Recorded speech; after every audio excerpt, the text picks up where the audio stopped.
We really like history, so our teacher of history, Henry Zleslatova, asked us to do a presentation about the Visegrad in 1335. So let us introduce ourselves. I'm Kana Londrova from class 9B. I'm Adam Matyas from class 9A. I'm Sibi Vanichova from class 7A. I'm Sabina Kovácsova from class 9B. I'm Dominika Vatketyova from class 9A. And I'm Tomáš Mačeri from 9A. And please pay attention because at the end of the presentation we will have some questions about it. Now the presentation. In the year of our Lord, 1335, around the festivities of Saint Martin, Bohemian King John, his son Charles, and the King of the Poles came to the castle of Visegrad, to the court of King Charles, to seal their alliance of peace treaty for all time. And so it happened.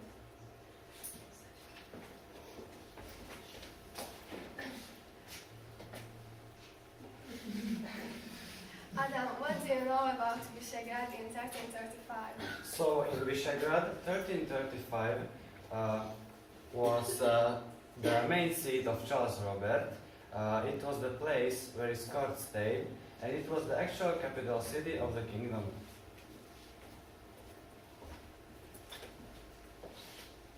Before we will speak about Visegrad's castle, let's have a stop at Trenčín castle.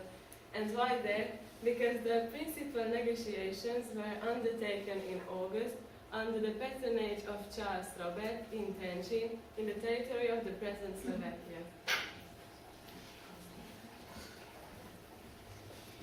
The delegates were dealing with the program of the Visegrad's meeting.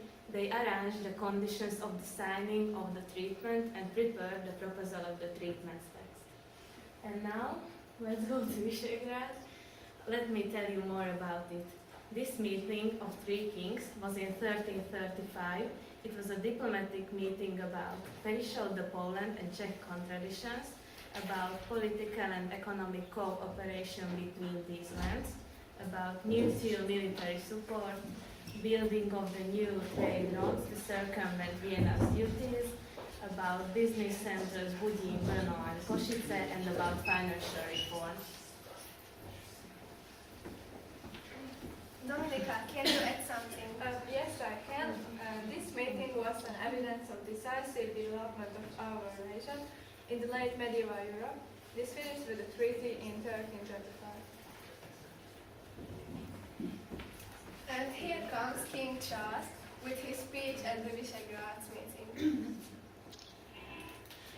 We, Charles, by divine grace, King of Hungary, declare to all true the present document that, desiring ourselves, our sons, and successors of our successors, and our kingdom be, with the famous sovereign, Lord John, by the same divine grace magnificent, King of Bohemia, Earl of Luxembourg, our beloved brother and his magnificent sons, the firstborn, Lord Charles, Earl of Moravia, Lord Charles, Prince of Carinthia, and their successors, unity in ties of fraternal love, and remain steadily and forever, in sincere feeling love and indissoluble friendship.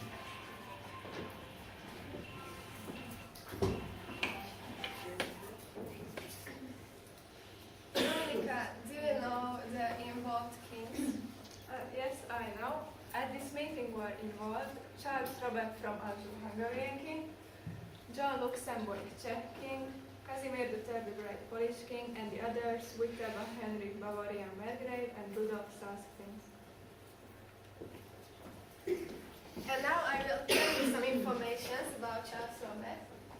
So Charles Robert from Anjou, you saw a few minutes ago, was the Hungarian king. He saw the domestical problems with nobility. There was a battle near Rozhanoce, near Košice. He introduced political and economic reforms. He established new taxes called Lukthomkamere in order to ensure of the kingdom of permanent income. He minted coins with constantly high levels of purity. Florina, minted since establishment in Kremnica soon became an international means of payment throughout Europe. Adam, what about John of Luxembourg? So, John of Luxembourg, he was the Czech king. In 1338, he authorized the establishment of the old town hall. To the end of his life, he was blind as a result of ophthalmia, which is an eye infection. He fell at the Battle of Kreszczak, when he fought on the French side, and this battle began the 100 Years' War. John of Luxembourg was an ambitious and a dashing knight who loved to travel all over Europe. Sibyl, who was the third invited king and what do you know about him? The third involved king was Casimir III the Great. He was one of the most important people of medieval Poland. In 1348, Charles IV renegotiated the contract about cooperation with Casimir III the Great. In 1364, he founded Krakow University, which was the first university in Poland and the second oldest in Central Europe. And at the beginning, we have told you that we will have some questions. So, do you know who was the third involved king? So, children, don't hesitate. Hands up and try to answer. And what about you? Can you answer? It was Casimir III the Great. Okay. Do you remember any of the main points of the treatment? That's difficult. Who remembers? About mutual mysteries. And about financial reforms.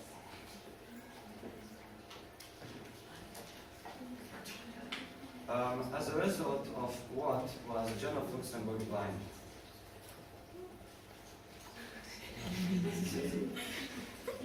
Eye illness. Eye infection. Infection. Great answer.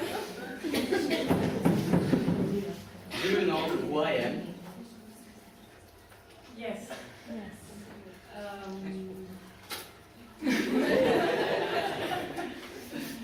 Robert.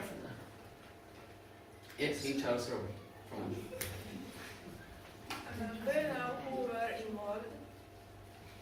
Charles Robert. Three kings, who were the three kings? Do you know? Today, John Yes, of John of Luxembourg. Luxembourg and Casimir III. the Great. The great. So we have told you everything we know about the Visegrad. meeting, about the Meeting of the three kings, and now we are inviting you for traveling in a time machine. See you tomorrow at Visegrad.